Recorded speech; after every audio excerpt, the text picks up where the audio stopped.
Баршаларыңызға сәлем достар. Қазақ тілі тұқтағанымыз бешбармақ деп аталатын осы тағамның рецептін сіздермен бөлісетін боламын. Ал кеттік. Бүгінгі мынау жылқының жаясы және қойдың аяғы деген сияқты мына жылқының еті. Осыдан бүгін мен бешбармақ жасайын деп отырмын.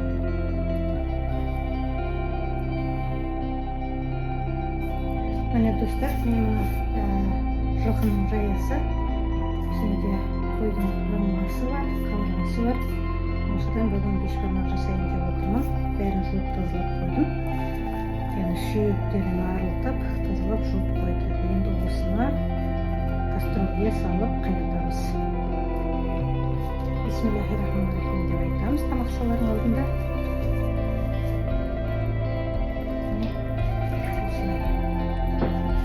Бешбармақ жегісі келген адамдарға бешбармақ пісіріп қойдыңыз.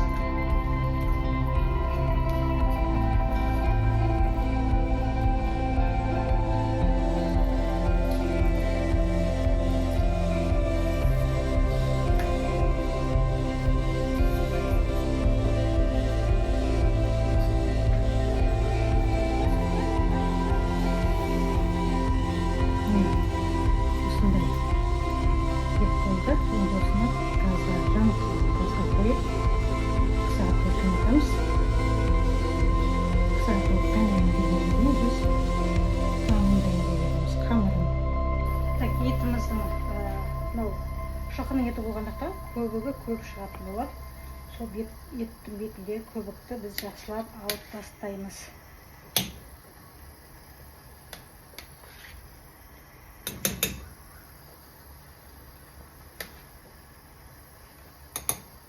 Осылай толығымен алып тастаймыз.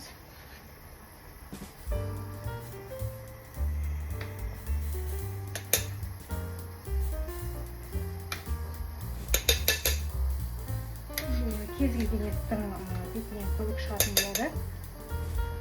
Біреулер оны бір қайнатып алып тастап жатады, бірақ ол кезде еттің құрамындағы жақсы нәрселер сол бірінші қайнаған сумен кетіп қалады. Сол себепті одан да көбігін алғаны дұрыс.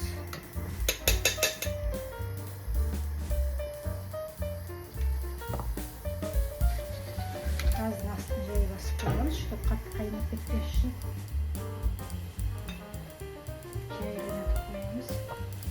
Етіміз жай қайнаған сайын ет жұмсақ болып піседі. Тем более мынау деген жас малдың еті.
Енді еттерді ары-бері аударамыз.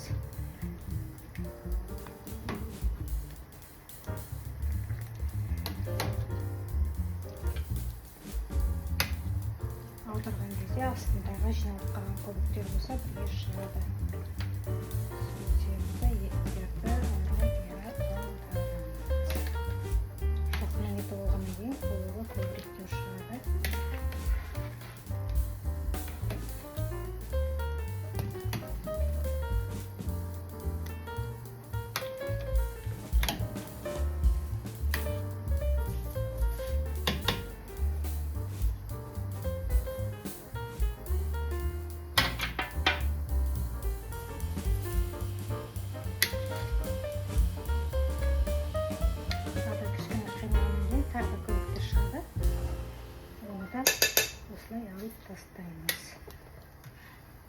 ет бір қалыпты қатты қайнамау керек. Қатты қайнаса ет қатайып кетеді. Кез келген ет қатайып кетеді. Сондықтан жұмсақ ет жегіңіз келсе, астындағы газын жай қоюымыз керекпіз. Қатты қайнап кетпеу керек.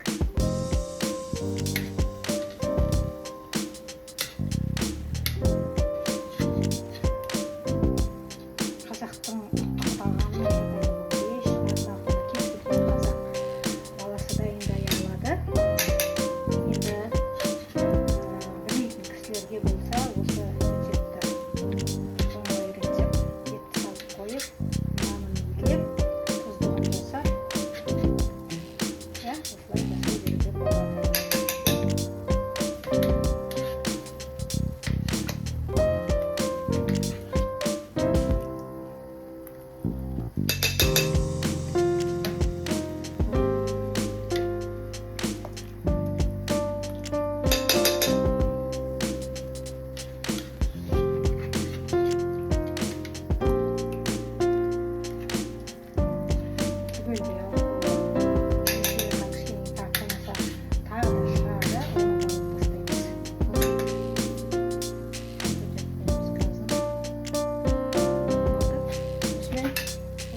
тағы кішкене қайнағаннан кейін тағы да көбігін алып тастаймыз. Так, кастрюлемізге енді пісіп тұрған еттің үстіне картошка, асқабақ, сәбіз саламыз. Целиком саламыз осылай толықтай.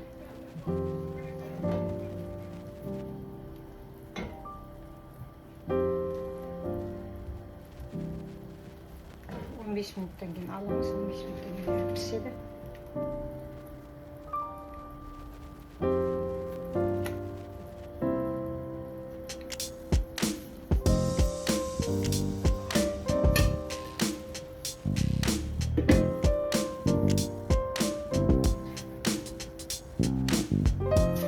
Негізі ұн, яғни бұл ұнға мысалға жай ғана тұз араластырылған сумен де елуге болады.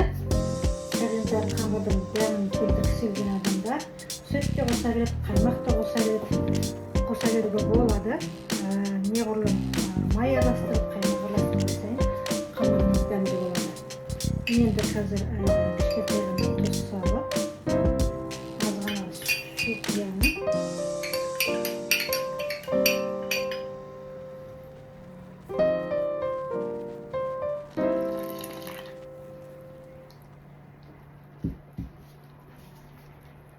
Және де осыған қаймақтан саламын кішкене.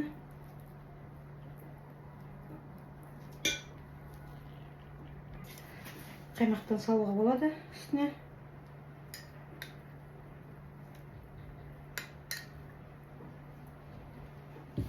Енді азын-аулақ сүт құйып, мына осыған қамырды елуге болады.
koyarız.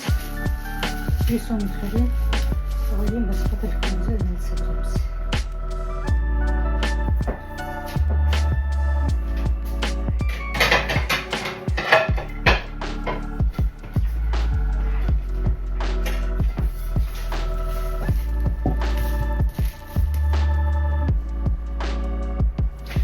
Bizim kameramızın yeri kaldı. Yıkıcı bölüp koyarız.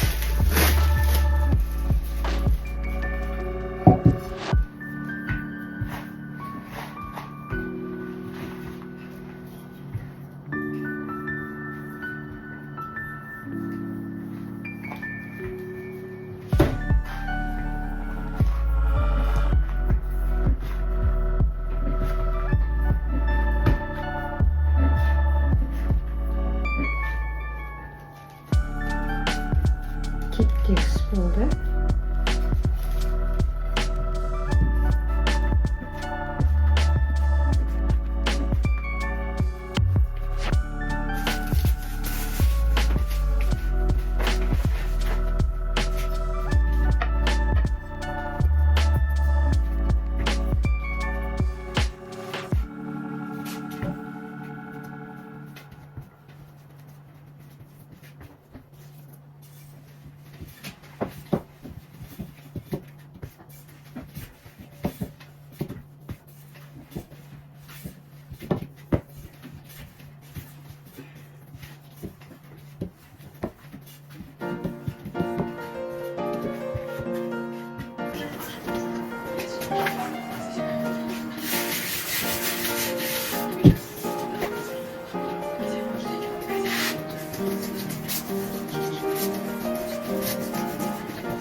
Uzatışқа салып қоямыз, пока екіншісін жайып болғанша.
сайын еңгек боламыз. Қазір тұздығын дайындаймыз енді.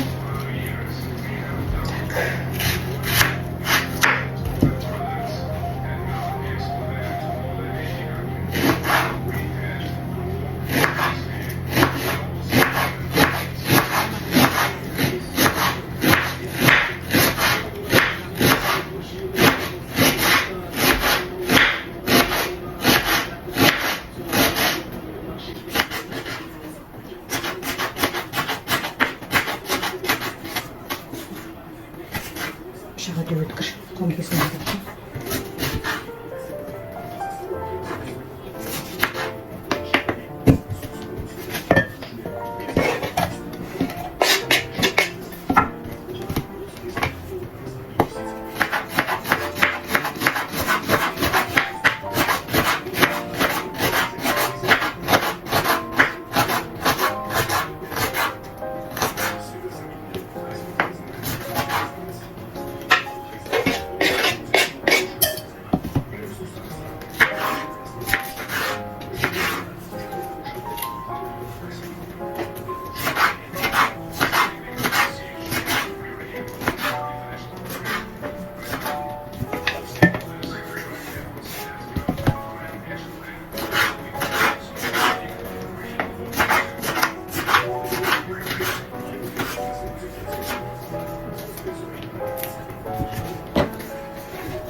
Осы дайын қазір шықпасын беріп үстіне.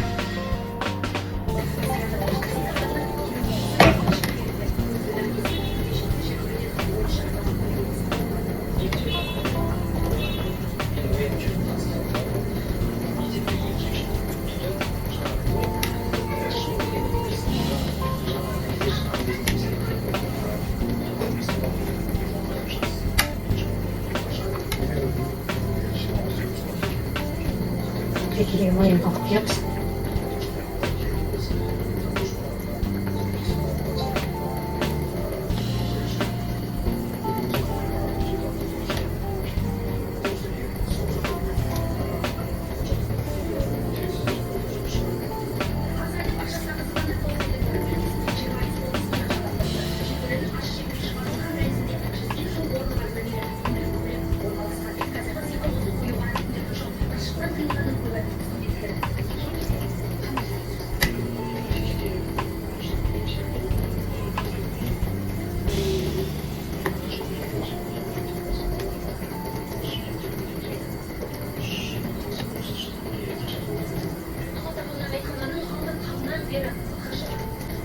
Enak rasanya, di rumah kalian. Kamu bisa pakai sih.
Мінекей, біздің қамырымыз дайын. Енді осыған тұздығын құюым керек.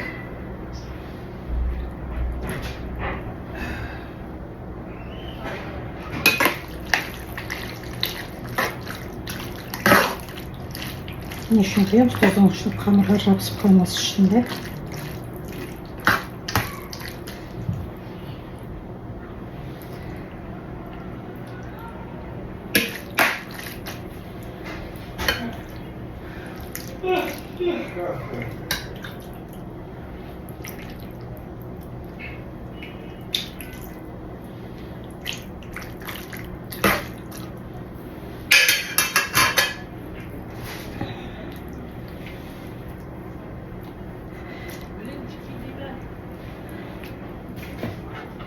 Масқалаға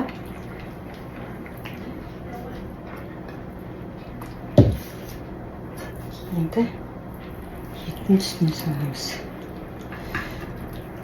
Одан кейін өздері тура болады.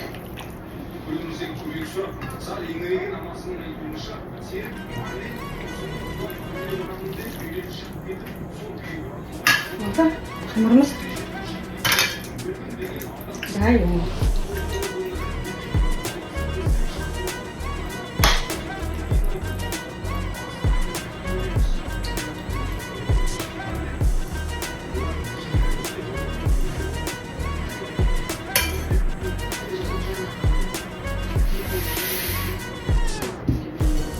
Шоларыңызға сәлем достар. Мінекей осындай қазақтың құттықтағанына бешбармақ деп айтылады.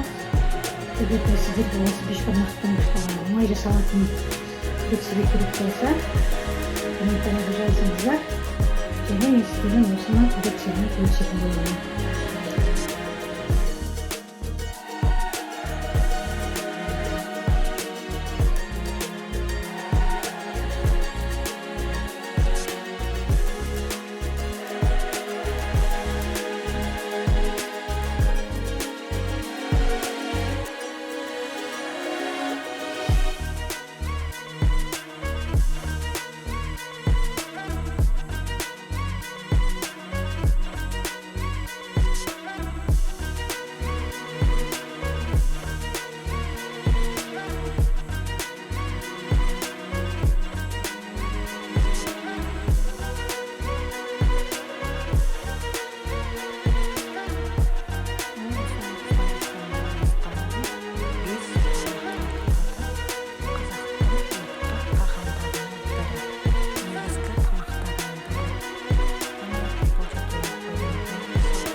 Сиыр түйенікімен де жасауға болады.